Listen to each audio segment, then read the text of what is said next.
Assalamualaikum warahmatullahi wabarakatuh. Saya Tia Sulansari dari Forum Lingkar Pena Sidoarjo akan membacakan cerpen dalam rangka Festival Sastra Sidoarjo yang berjudul Bara yang Tak Mampu Membara, karya saya sendiri yang telah lolos sebagai juara Harapan 2 Lomba Cerpen Literasi Bangsa.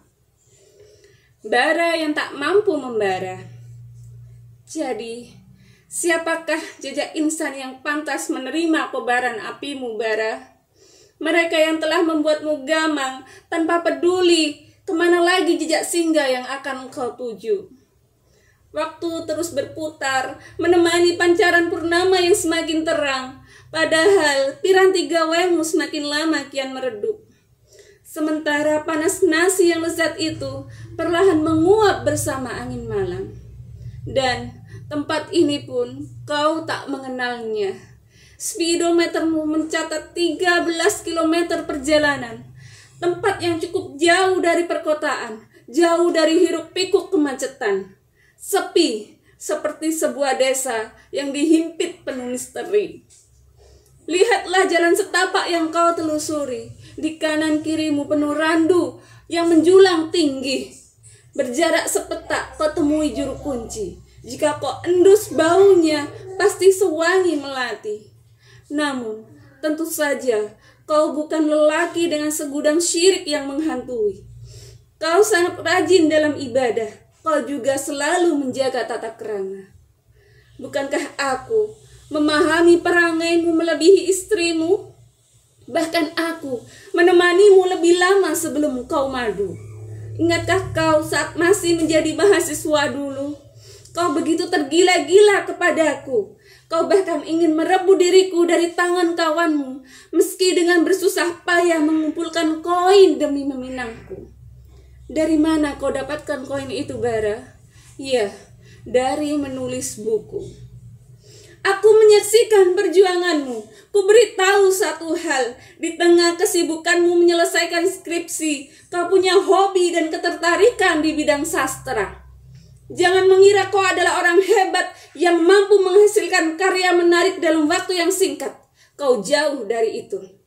Kau hanya seorang penulis muda yang tekun menulis apa yang engkau rasa, engkau lihat dan juga engkau dengar. Dan saat sebuah karyamu tembus ke media, banyak orang yang menunjukkan apresiasi positif terhadap kertas-kertas yang engkau tulisi itu. Aku tersanjung, tapi sepertinya mereka terlalu hiperbolis. Buktinya, kau tak lagi melanjutkan karya-karya itu. Kau rela mengubur imajinasimu demi sebuah pekerjaan yang bermutu.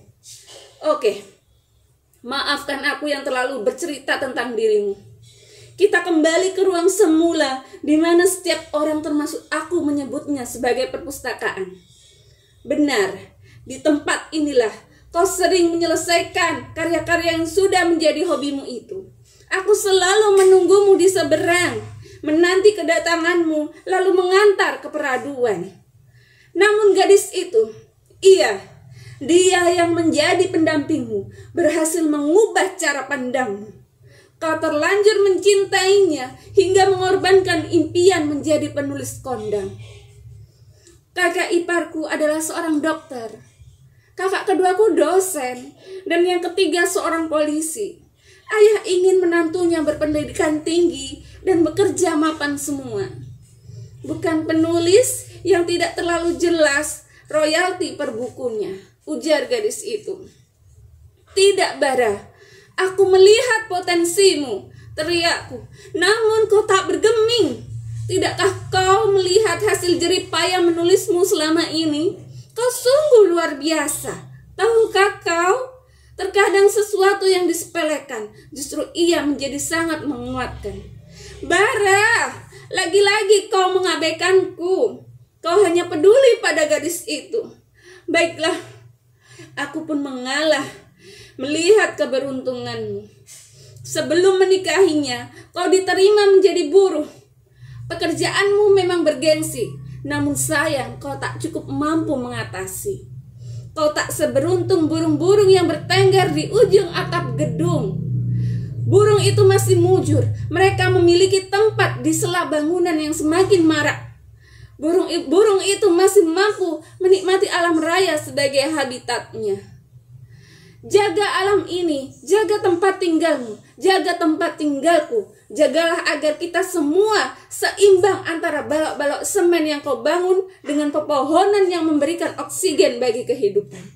Begitulah suara-suara samar itu memenuhi telingaku.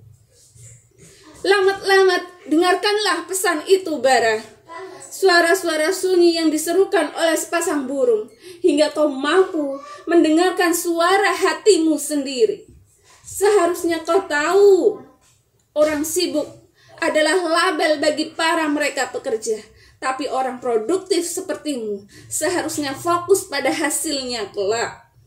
Sekarang kau mengerti kan, Bara? Kau tak mahir menghimpun anak buahmu. Pasokan produksi di bawah kepemimpinanmu pun kerap tak maju. Kau sadar hal itu, sehingga berkali-kali perusahaan menggilirmu di bidang-bidang tertentu, tapi hasilnya sama, nihil. Sejak negara ini dilanda wabah, saat itulah kehidupanmu berubah. Wabah yang menjangkiti manusia begitu buas, banyak orang dihimbau agar berdiam diri di rumah saja.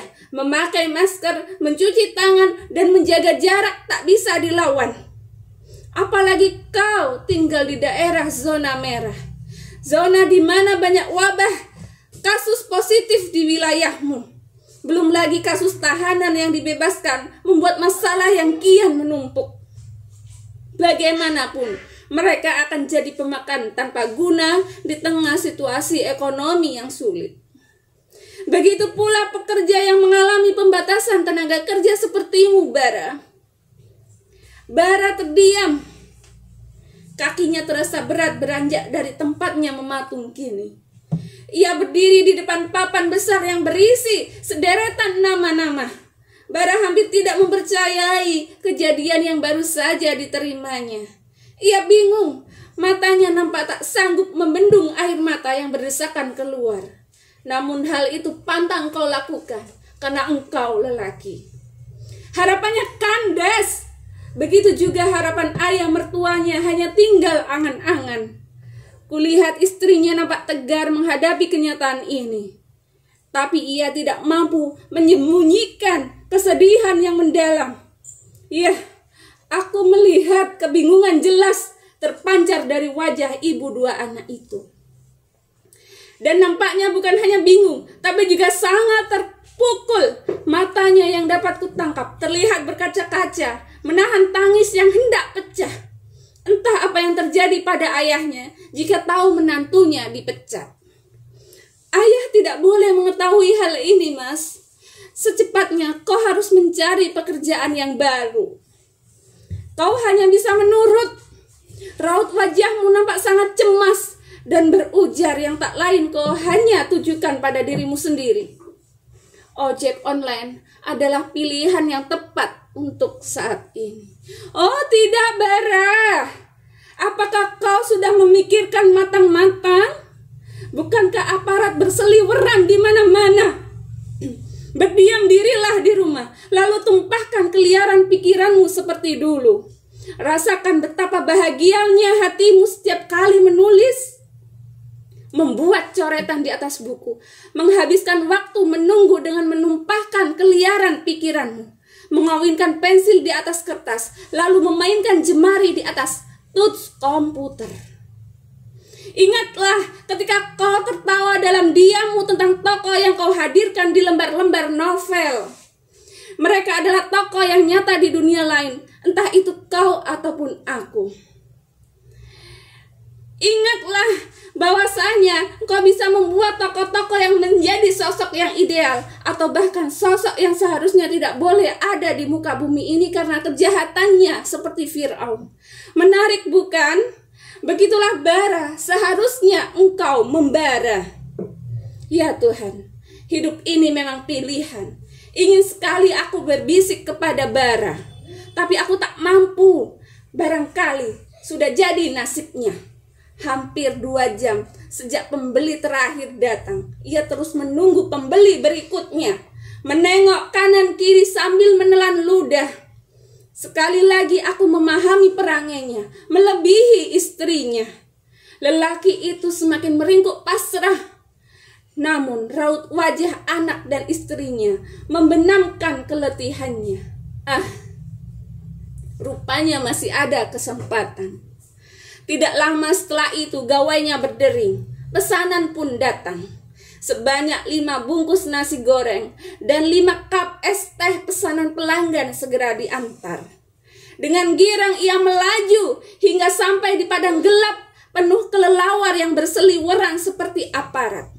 Oh tidak, tempat apakah ini? Mendadak aku sadar, kau pasti tertipu seperti minggu yang lalu.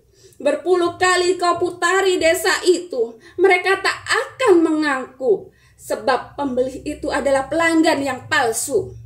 Ya, kusaksikan bulir kekecewaan menutupi pandangmu. Kau duduk terhuyung merapati raibnya uang 150.000. Kalaupun kau mengadu padaku, aku tak mungkin bisa menjawabnya, karena aku hanyalah motor butut yang menjadi idolamu. Aku hanya teringat masa lalu, seandainya kau kobarkan api bakat dalam dirimu. Tentu saat ini kau telah menjadi penulis yang masyhur. Terima kasih. Wassalamualaikum warahmatullahi wabarakatuh.